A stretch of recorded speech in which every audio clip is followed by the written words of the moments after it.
Welcome to Hearts of Scripture, where ancient words come alive, where every story of the Bible touches the heart and awakens the soul.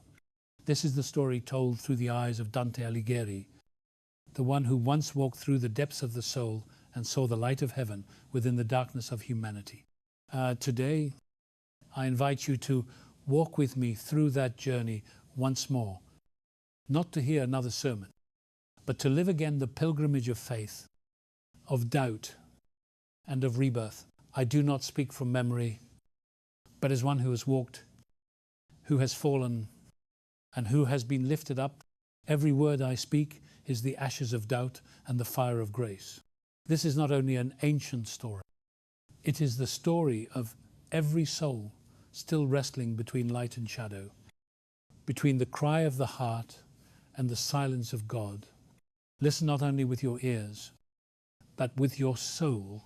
I once walked through a forest without moonlight, where the wind passing through the branches sounded like the weeping of forgotten vows. On the ground lay broken rings, scattered among the ashes.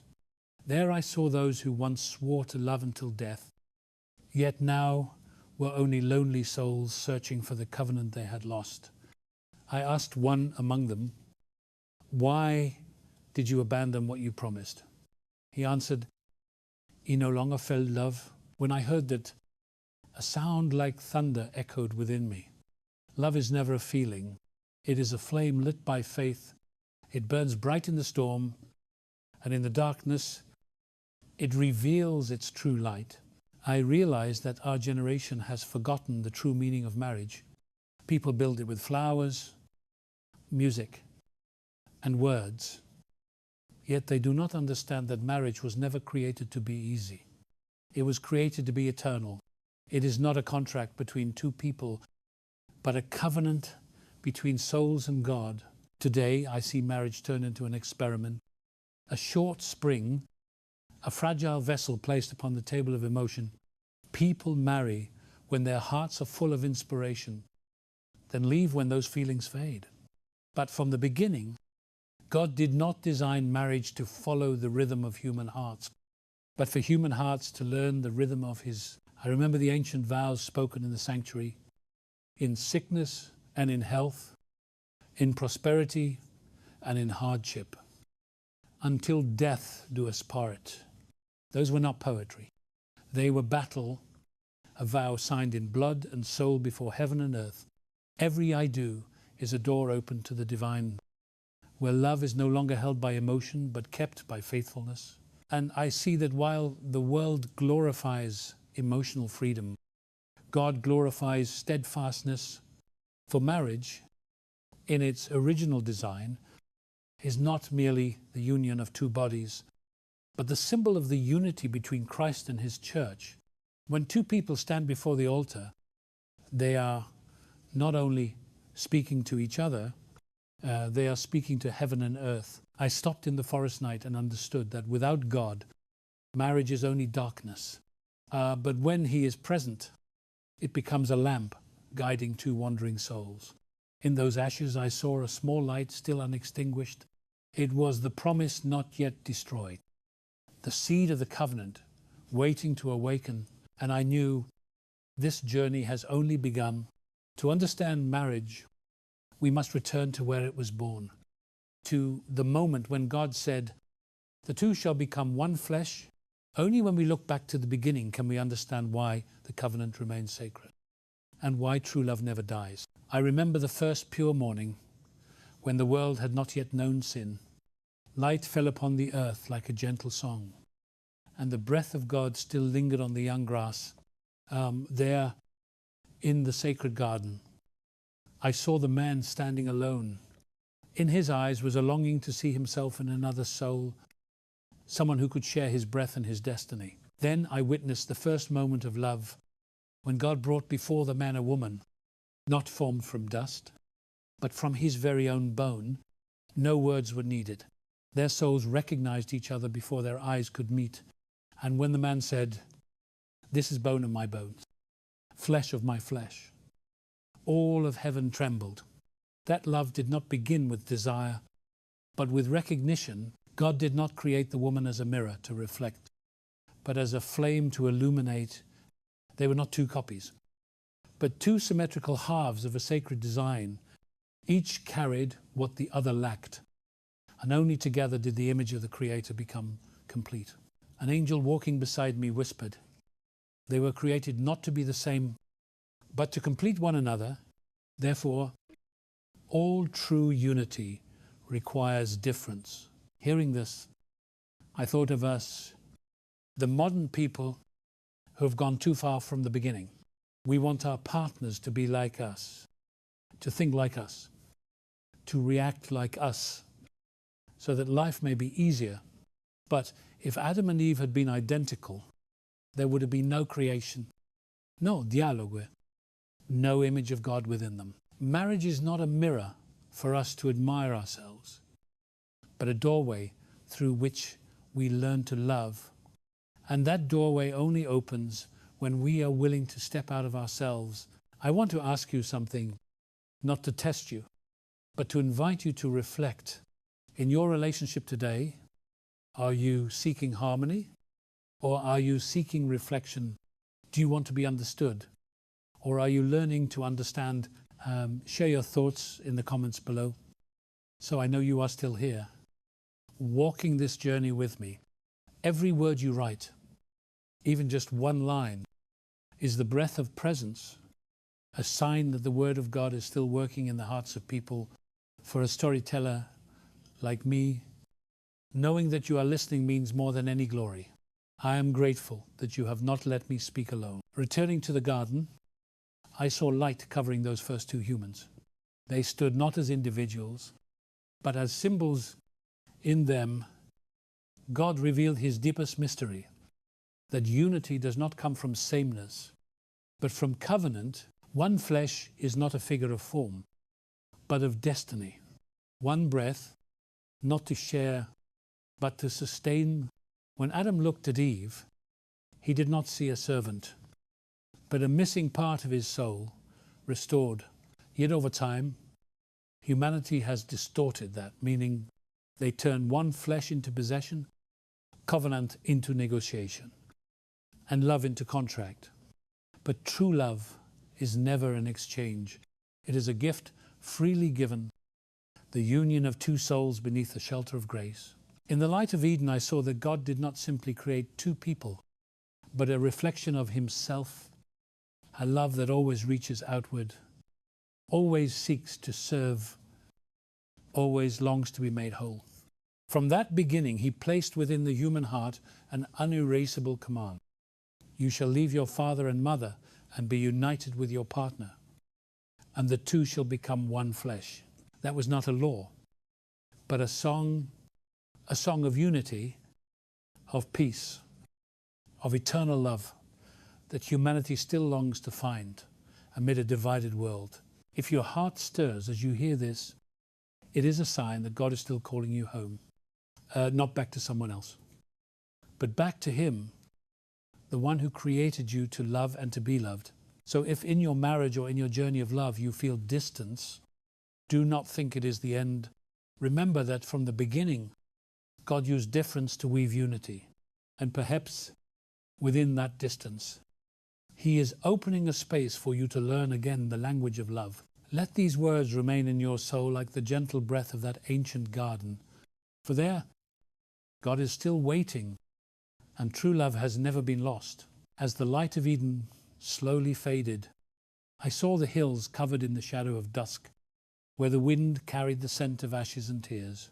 There, in the place that was once paradise, humanity tasted for the first time the consequence of separation. They no longer heard the footsteps of God in the garden, and instead came the heavy silence that crept into every meal, every glance, every broken word. From that moment, love began to fight for its survival. I saw a man sitting quietly by the fire, his calloused hands holding a tarnished ring. Before him, his wife bowed her head, tears falling into her thin palms. Between them, no words of affection remained, only a cold emptiness. Yet I realized that this emptiness was not the end. It was the fire that refines gold, where the covenant is burned to become pure. The angel said to me, God does not use marriage as a reward, but as a forge for the soul. One does not learn patience in the days of joy, but in the long nights of silence. One does not learn forgiveness when being loved, but when wounded. Every silence, every pain is a chance to look within and see why we love and how we love. Marriage is not the place to find perfection in another, but the place to see the reflection of our own flaws. When your partner makes you angry, it is not always because they are wrong, but because there is a part within you still unhealed. When you feel unheard, sometimes it is God's invitation. Learn to listen before demanding to be heard. I remembered an old story about a goldsmith.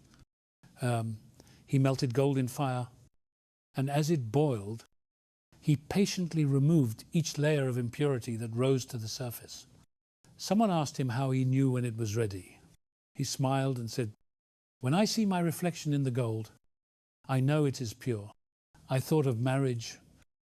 God too is a goldsmith.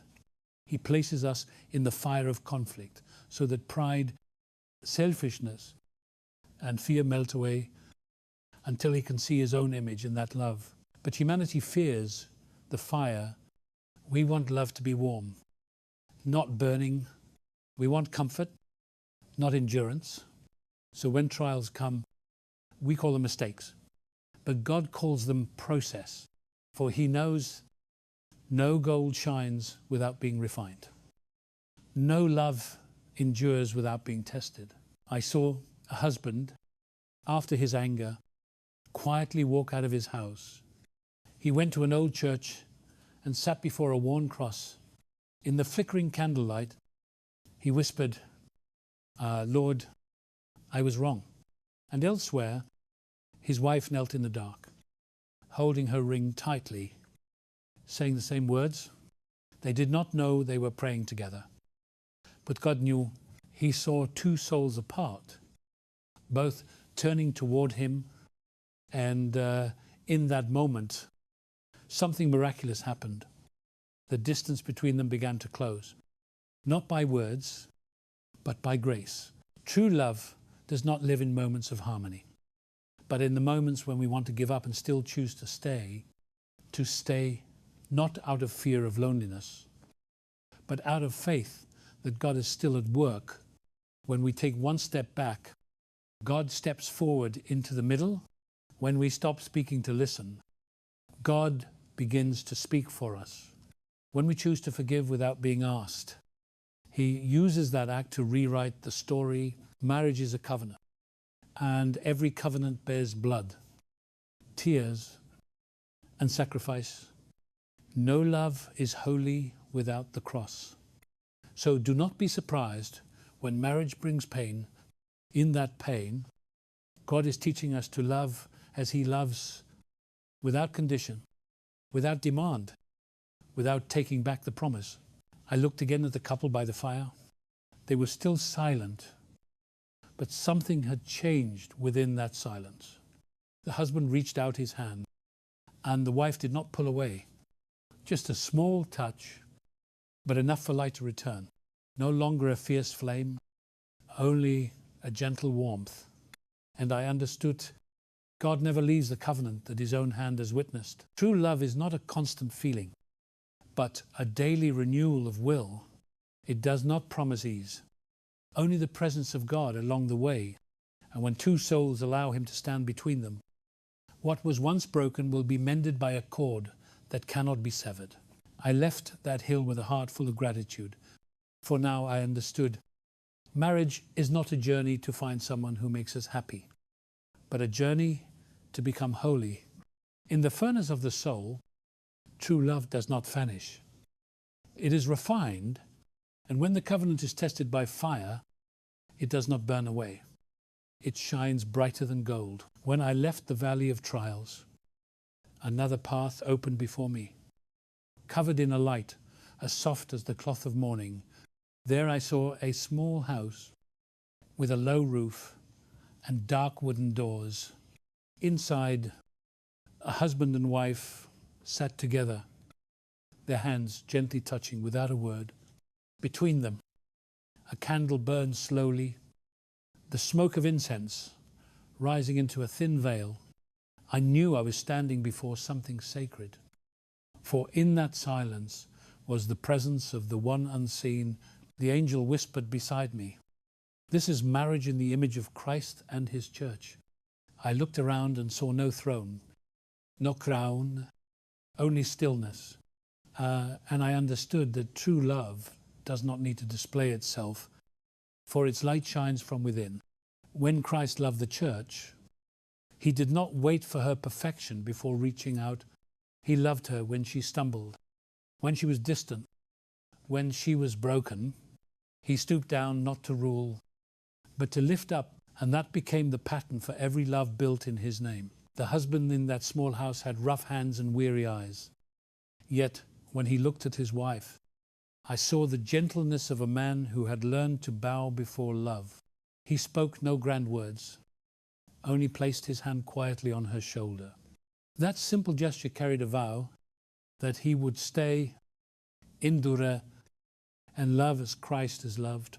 The wife, though tired, leaned her head against him like a flower seeking rest. In their silence, I heard a prayer, not spoken, but strong enough to move heaven. Love, according to the gospel, is not an exchange between two hearts, but a reflection of divine love. When a husband loves as Christ loves, and a wife responds as the church listens, something miraculous happens. Heaven finds its reflection within a home. There, submission is no longer weakness, but the strength of trust. There, sacrifice is no longer loss, but the way humanity learns to love like God. I saw many couples pass through life without seeing this truth. They searched for feelings, for fairness, for victory in words, yet forgot that love is not a debate but a journey to rediscover the image of God in one another. When we demand to be right, we lose the chance to love. When we seek to be above, we forget that to love is to humble oneself so the other may rise. And in that humility, God steps in and turns the ordinary into the holy. There are days when marriage no longer glows like it once did. The passion of early love is replaced by responsibility, by habit, by unspoken wounds, but that is not failure. It is the season when love stops depending on emotion and begins to stand upon grace. When a weary husband still opens the Bible with his wife. When an angry wife still sets the table. When both pray through tears. In that very moment, heaven descends into the kitchen, into the bed, into the daily rhythm of life. The angel said, "No one can see the face of God and live, but you can see his reflection in the way two people forgive each other. Every time one bends down to wash the feet of the other, even through a small act, it is Christ himself who is present. For love is not a fleeting emotion, but a continual transformation. It makes the proud humble, the weak strong, the cold tender. In that light I understood love is not two people staring at each other forever, but two people looking toward the same direction, toward the cross, toward salvation, toward a light that never fades. And when both look there, they are no longer two trying to love, but two witnesses of a love that existed before them. I saw the candle between them burn to its end. The small flame went out, yet the light remained. They did not know it. But that very moment revealed the mystery of the gospel, that every act of love offered in faith is recorded by God, even when unseen by the world. When they give to each other in small gestures, when they keep their vows without applause, heaven opens and says, "This is my reflection. I left that house in silence, not in sorrow, but in awe, for I had just witnessed a quiet miracle. Two mortal souls living on earth who reflected the love of heaven. I understood then that in every marriage with God, no one loves perfectly. yet each is given the chance to be sanctified through love. For in the end, true love is not measured by how often the heart trembles, but by how many times we choose to forgive, to believe, and to stay. And when we do that, we are not only preserving our marriage, we are preserving a piece of heaven upon the earth. There are nights when I pass by houses that no longer echo with laughter. The light from their windows glows faintly, like the weak breath of a soul struggling to survive. Inside, two people who once vowed to walk together until the end now sit in silence, sharing a roof, but not a direction of heart. I can hear the heaviness of a wordless dinner, the sound of dishes clinking in place of apologies left unspoken. That is when love does not die in an argument, but in a silence that lasts too long. The flame that once burned bright for both has turned to ash. The angel walking beside me whispered, "No flame goes out suddenly. It fades because no one adds more wood." That sentence rang in my heart like a morning bell. For love, no matter how sacred, must be nourished. It cannot live on the memories of happier days, but must be sustained by actions, by gentle words, by the choice to be present each day. I remembered couples I had met who said they no longer felt love, but love does not disappear. It only hides beneath the dust of weariness, pain, and neglect. When they pause to clear the dust, the flame appears again. Some found each other through a simple, sincere prayer. Some began again with a silent touch of the hand, not because they forgot the past, but because they chose to let God continue writing the present. I saw a wife awake late into the night, her eyes darkened with fatigue, holding an open Bible. No one knew, but each night she read a passage, asking God to soften her heart, so that tomorrow she could still smile at her husband. Elsewhere, a husband quietly tended the corner of the garden his wife once loved. Even though distance still lingered between them, they did not know that these small acts were the dry wood God was using to rekindle the old flame. The fire of marriage is not always bright. There are seasons when it only lights a small corner of the dark, moments when it flickers as if to fade. But if there is still one breath left, if one soul still bows to pray, that flame can rise again. For God is not only the one who begins, He is the one who renews, and He never abandons what His hands have blessed. Some say love dies when we lose our feelings, but feelings are only smoke. What sustains the flame is commitment, the daily choice to stay, a husband who sits and listens though his heart is weary, a wife who cooks a meal in silence, though her heart still hurts. These unseen acts carry the power of grace. I have witnessed marriages saved by such small things, not through grand promises, but through quiet humility.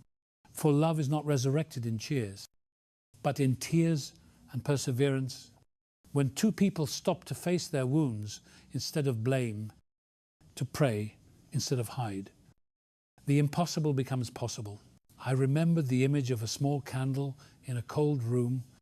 When the wind blew, the flame trembled, but because of that trembling, its light spread wider. Perhaps love is the same. It is not perfect, not free from pain, but through each shaking it learns endurance.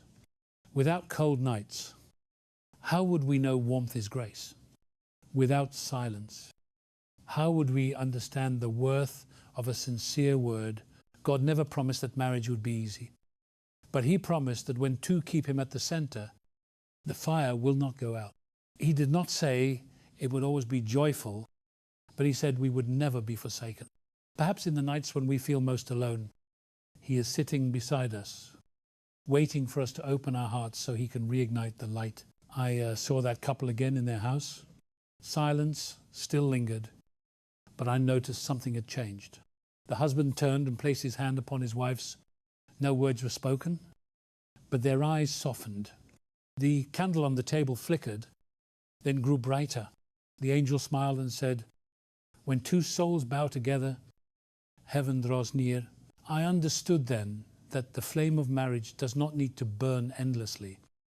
It only needs not to die. For if there is still light, God is there. And perhaps that is the greatest miracle of all, that love is reborn not through music or roses, but through the quiet peace of two people who choose to stay, who dare to believe that grace is stronger than pain. And as I walked away from that house, the night sky began to fade and the first light appeared on the horizon. I realized that marriages kept by God never truly fade. They only change form. The flame may be small, but if it comes from God, it is enough to warm a lifetime. I left the house where the candle still burned as dawn began to break. The earth was damp with dew and the sky stood still, as if listening to something sacred. Along the path leading down to the valley, I came across stone tablets carved with the vows of men and women. The words had faded with time, yet I could still read them. For better or for worse, in sickness and in health, until death do us part. Many had spoken those words through tears of joy, but few had understood that they were not poetry for a wedding day, but a covenant written between two souls before the face of God. I stopped for a long time beside a cracked stone. The angel said to me, "These words were not only spoken in temples, they are engraved in heaven. When two say I do, all of heaven bears witness.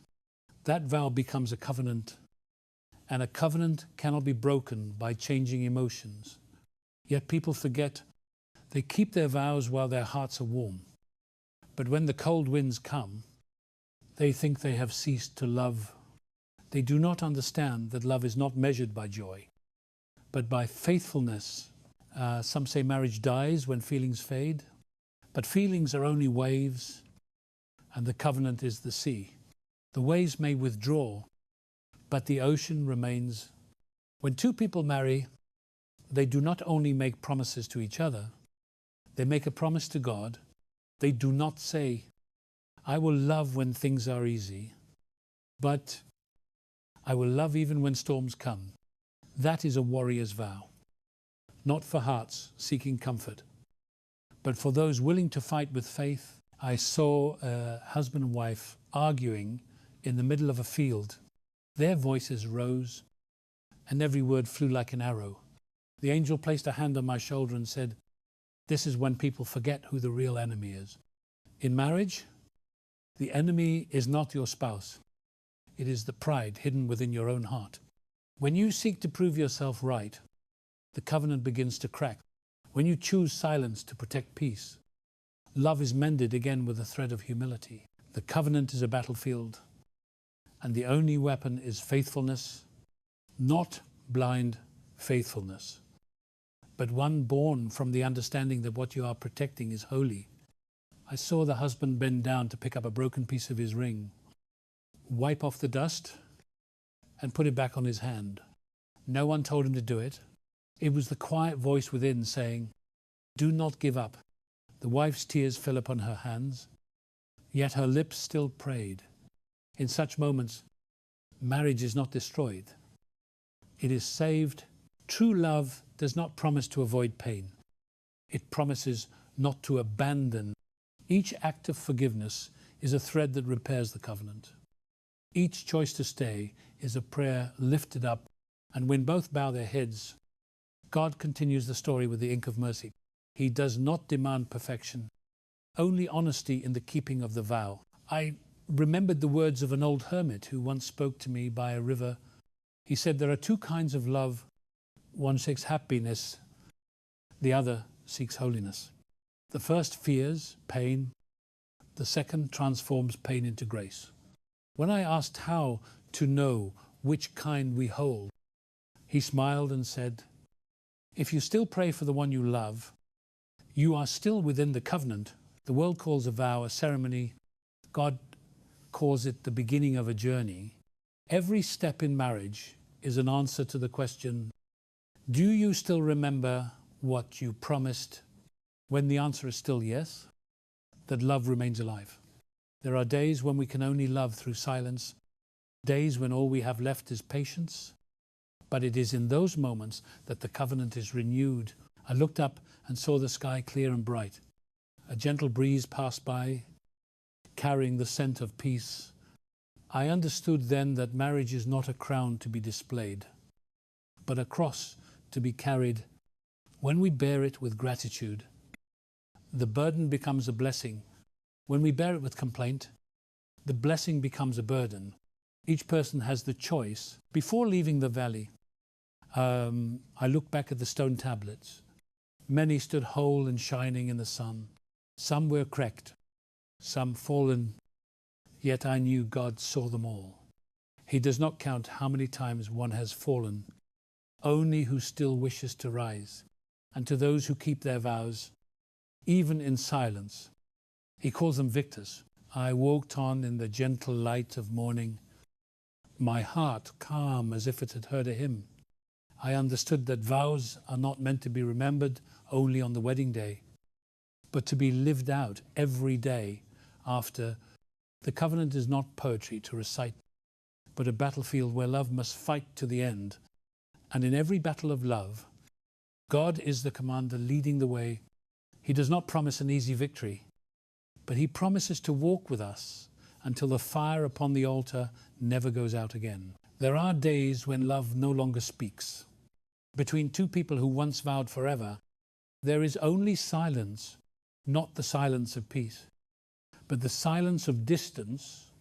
I have seen many such couples sitting at the same table, yet feeling as far apart as stars drifting out of orbit. They no longer argue because there is nothing left to say. They no longer feel anger because they are too weary to care.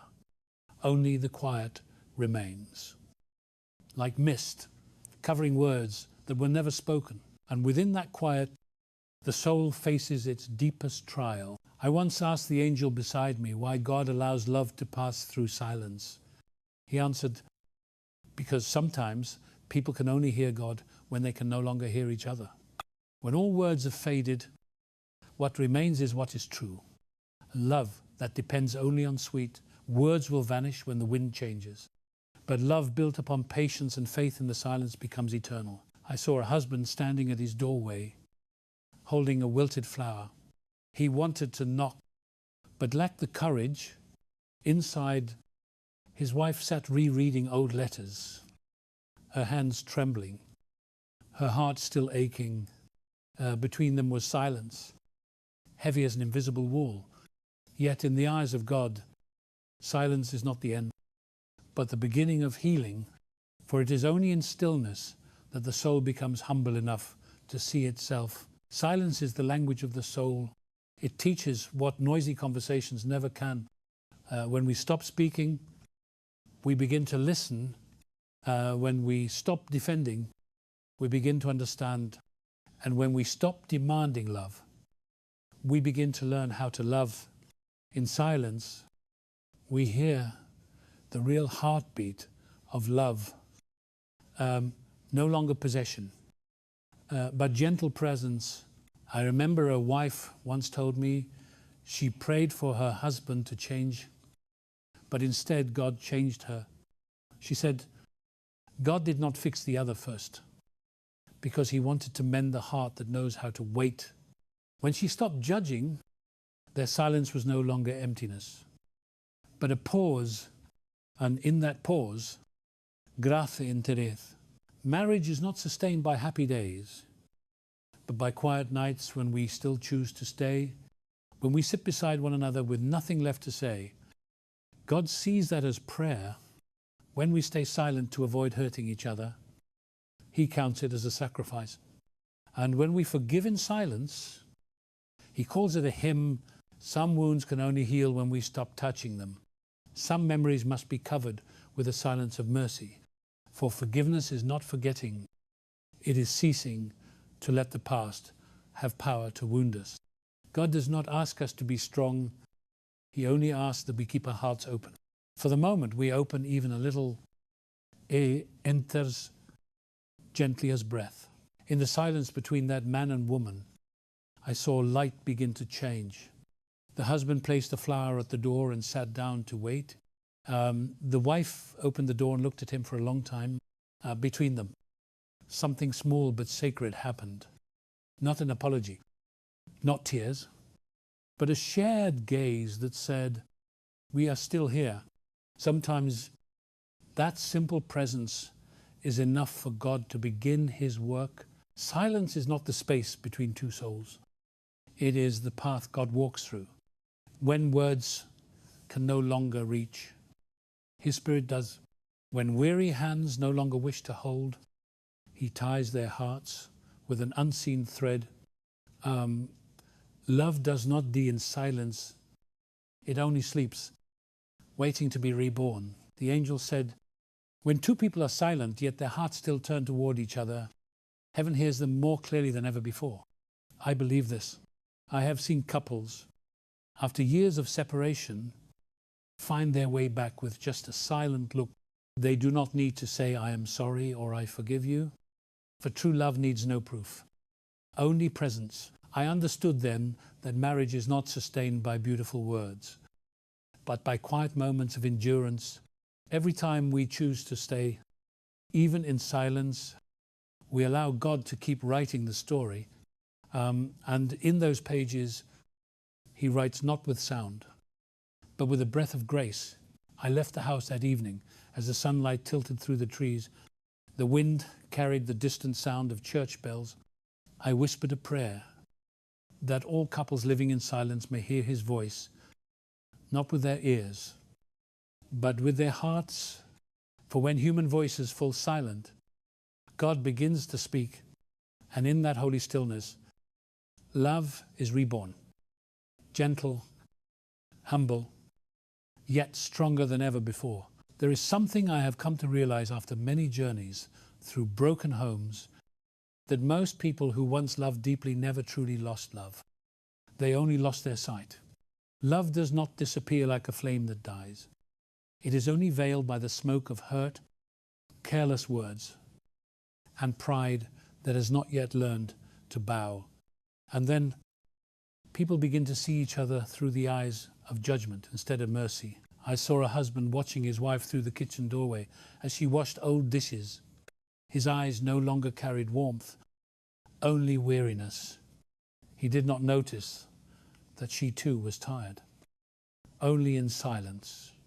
Like so many others, they did not realize that the real enemy was not each other, but the gaze hardened by disappointment. Love does not die for lack of feeling, but for lack of compassion. The angel said to me, there are two ways to see a person. One is through the eyes of the flesh, seeing only faults and limits. The other is through the eyes of God, seeing a soul being shaped by his hands each day. When we choose to see the one we love in that second way, grace begins to flow. For God never looks at us with disappointment. He looks with hope.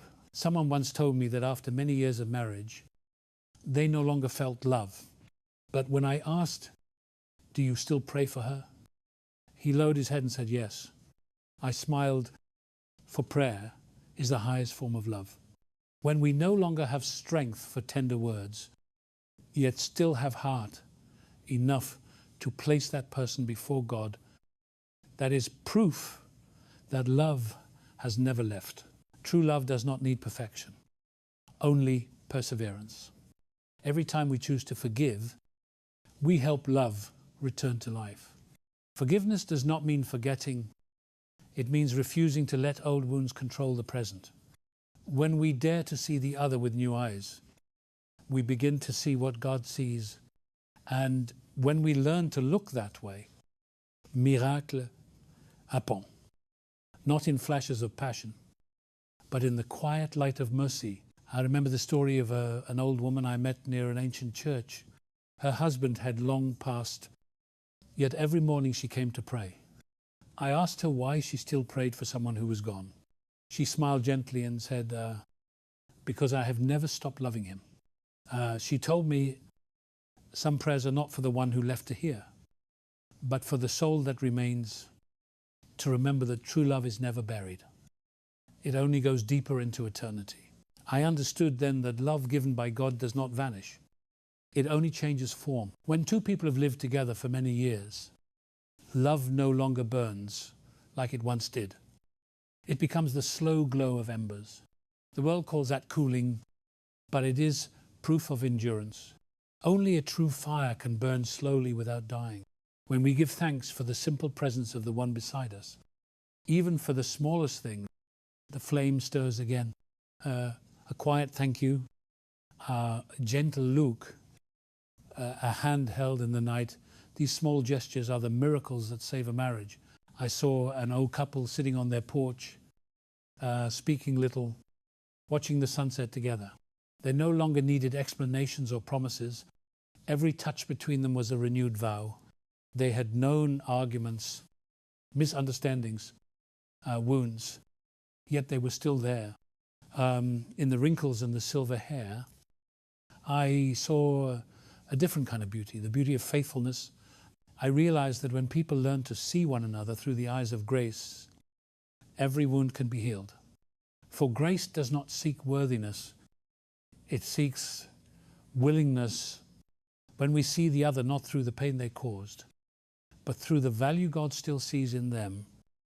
Our hearts are freed from bitterness, and perhaps that is what God intends to teach humanity through marriage. Not to learn how to change another, but how to love as He loves. When we look with mercy, we no longer see the other as the source of pain, but as the place where grace is made visible. And in that moment, marriage becomes a small altar, where God dwells among ordinary people, and love is reborn in quietness and gentleness. I looked up at the sky, the last light of day, falling like a thin veil. The wind carried the scent of ripened fields. I understood that every soul, every home, every vow can be redeemed if seen again in the light of grace. For when we see each other through the eyes of God, all things old can become new, and the love once thought extinguished can rise again, tender and eternal. I have walked through many places and seen many homes that once glowed with light slowly fade into silence. Some fell to great storms. Others crumbled under the quiet decay of neglect. And through those journeys, I realized that marriage does not collapse because of a lack of love, but because of a weak foundation. When people build their homes on emotion, the first winds of trial are enough to shake the walls. But when they build upon faith, even in the fiercest storm, the house stands firm, not by human strength, but by the grace of God that holds it together. I remember one evening in a small village, I met a man repairing his roof. After a storm, he hammered and sang at the same time, his voice weary yet peaceful. I asked him, "Are you not afraid another storm will come?" He answered, "I cannot stop the storm, but I can strengthen the roof." His words struck me like a message from heaven. Marriage is the same. No one can avoid the storm, but everyone can fortify their faith. Faith is the shelter when love grows weak. It is not a feeling, but the deep assurance that God remains in the midst, even when we cannot feel Him. When two kneel before Him together, even for a moment, they rebuild their home upon the rock. No many words are needed. Only the quiet act of turning toward God together, and the wall between them begins to soften. I once met a young couple living in a busy city where everything could be replaced, even people. They came to me saying their love had grown cold, that they stayed together only out of duty. I did not tell them to find new feelings, but to find their faith again. For emotions are waves, but faith is the sea. When they began praying together each night, even with stumbling words, I saw a change, not immediate, but slow as sunrise. For where God dwells, renewal always follows. The storms in marriage take many forms. Sometimes they come as betrayal, sometimes as illness, and sometimes as the long years that make two people forget why they chose each other in the first place. But no matter the storm, God remains in the center. He does not stop the wind. He teaches us how to take refuge. He does not remove pain. He turns it into the school of faith. Every trial, every tear-stained night becomes another stone in the foundation built by faithfulness. I once asked a woman who'd been married for 50 years what her secret was. She smiled and said, "We did not always love each other the same way, but we never stopped praying together. When I was angry, I prayed. When he was silent, I prayed. Prayer did not make him perfect. It made my heart soft. And when my heart was soft, God could do the rest. I looked into her eyes and saw a peace the world cannot give." Faith does not remove hardship. It transforms how we walk through it. When we believe that God is in our marriage, we stop searching for fault in the other and start searching for grace within ourselves. When we believe he has not finished the story, we find the courage to stay and wait for what he will bring forth. For what God touches never ends in ruin. But in renewal, in the light of faith, we understand that marriage is not a journey to find happiness, but a journey to learn to love as God loves, to love when tired, to love when hurt, to love when faith is tested. When we love in this way, marriage becomes a living prayer. Each breath, a testimony that faith is stronger than despair. Before me, I see many homes, some shining, some rebuilding, some still in shadow. But above them all, I see the hand of God at work. He restores broken beams with humility, replaces cracked stones with forgiveness, and covers the roof again with peace. Nothing is ever too late when God is still in the midst. And when I looked up, the storm had passed across the sky. A tender light spread over the houses, still standing. I understood that in every marriage built upon faith, storms do not come to destroy, but to refine. When they pass, the people within are not weaker, but stronger, not only in love, but in faith. Marriage is tested by fire, but it is saved by faith. And faith, once rooted deep, becomes an eternal shelter. Though winds may shift and years may wear away, the house of God will never fall, for its foundation is not made of the stones of earth, but of the faithfulness of heaven. One afternoon I stopped on an old road, the one that had carried me past many homes, many stories of love and loss, of prayer and restoration. The wind moved softly through the trees, carrying the scent of the earth after rain. And I understood that marriage is not measured by how many peaceful years it holds, but by how many times two people choose to rise again after they have fallen. Love does not end when emotions fade, but when faith in God's grace is forgotten. And when we find that faith again, love returns, not blazing as before, but deeper, gentler, and full of peace. I remembered an old couple I once met by the river. They sat close together, hand in hand, quietly watching the water flow. I asked them, after all these years, what has kept you together? The husband smiled, his voice soft as the breeze, not because we never hurt each other, but because we never stopped forgiving. The wife, her eyes kind as morning mist, added, and because we never stopped praying. In their eyes I saw a light that comes only from love refined by trial, like gold tested in fire, no longer dazzling, but unbreakable. The angel said to me, there are some loves God does not renew through miracles, but through patience. He does not restore instantly. He teaches people how to wait. For love is not only emotion, it is a form of trust. When we keep praying, even when we see no answer, when we stay, even when our hearts feel empty, God sees and he does the rest. For in the silence of human hearts, he still whispers, I am here, I have not left. Love healed by God no longer burns like wildfire. but glows softly like a light that guides the way. It no longer shouts. It no longer demands to be seen. It simply remains like warmth in a quiet room. When two people kneel together in prayer, the wounds that once divided them become testimonies of God's faithfulness. For he never lets his covenant fade away.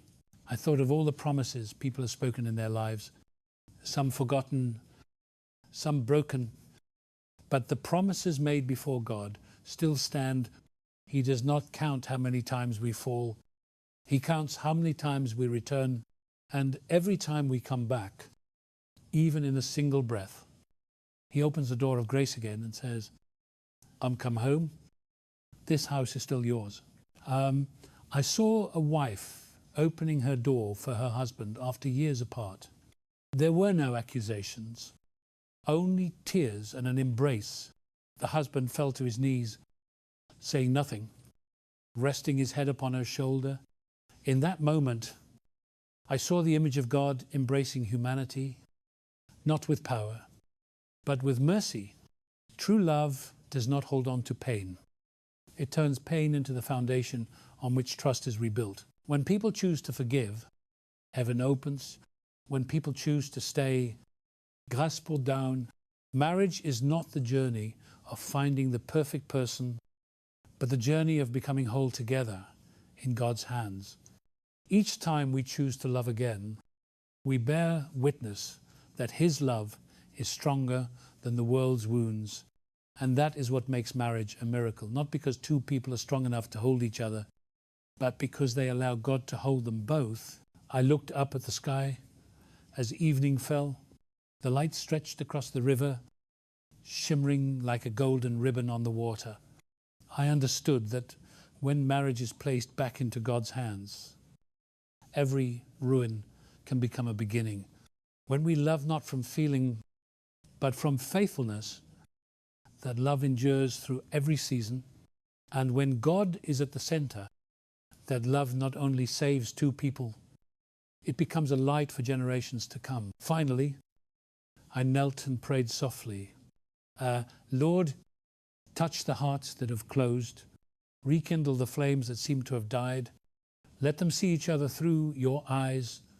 Bless those who are still keeping their covenant, even with only a small measure of faith. For in this ever-changing world, the faithful souls are the living witnesses of your love.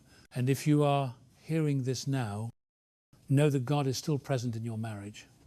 He not only sees your tears, he keeps them as seeds of renewal. He not only hears your sighs, he turns them into prayers. Let him enter. Let love be reborn, not by your strength, but by his grace. When all has quieted, when the words of blame have faded, you will see that God never left. He is still there. In the small touch of a hand, in a late prayer, in the gentle light spilling through the morning window, and where he is, nothing truly ends. For with him, every beginning starts in forgiveness, and every true love ends in peace. Now, as the journey comes to a close, I stand at the edge of silence and light, looking back on the long road that so many souls have walked, from vows whispered at the altar, to nights of quiet tears, to the moment two hands found each other again after misunderstanding. All of it stands as proof that true love has never died. As long as one heart still believes in the grace of God, I have come to see that marriage is not the story of two, but the journey of three, the man, the woman, and God. When one grows weak, he is the strength that holds them. When both are lost, he is the path that leads them home. I remember the homes I have passed, candles that burned out and lamps that were lit again. There is no perfect love, only love that has been made holy. We learn to love not so that we will never fall, but so we may rise again through faith. We learn to forgive not because the other deserves it, but because God forgave us first. Every crack in a marriage is not an ending, but the place where light may enter. If you have walked with me this far, Perhaps your heart is trembling softly for something sacred. Perhaps you are in a marriage full of trials. Or perhaps you have lost faith in love's endurance. But I want you to know God still performs miracles not only in the pages of Scripture, but in your very life. He is still writing your story each day with tears and hope, with patience and healing grace. I have seen love rise again from what seemed beyond repair. I have seen couples once divided kneel together in prayer. I have seen hearts once hardened begin to love with a gentler strength.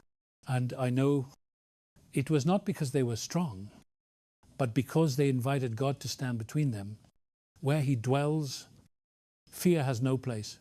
If all you have today is a flicker of hope, hold on to it, bring it to the altar, lift it to God, and say, Lord, I am weak, be my strength. For He never turns away a soul that surrenders. Believe that even if your heart is cracked, God can use those very cracks to reflect His light. And when He does, love is not merely restored, it is transformed into something eternal. I pray that when you finish this journey, you do not only hear a story about marriage, but also hear the voice of your own soul. That somewhere, amid the noise of life, you might still feel the hand of God resting upon your shoulder, whispering, you are not alone. He does not promise an easy path, but He promises His presence.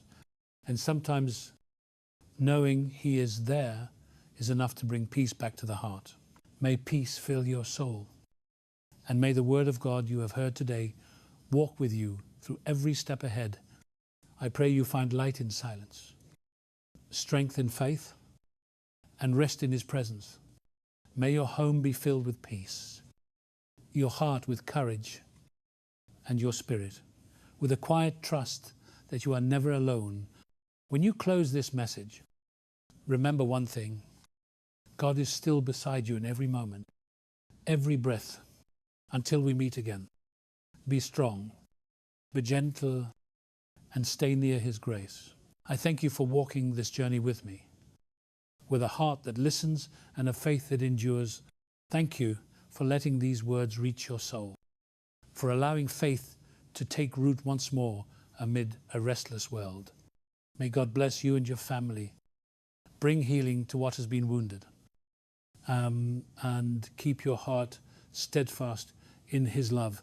As I leave this road, I know the journey is not truly over, for every soul that chooses to love by faith is still writing their story.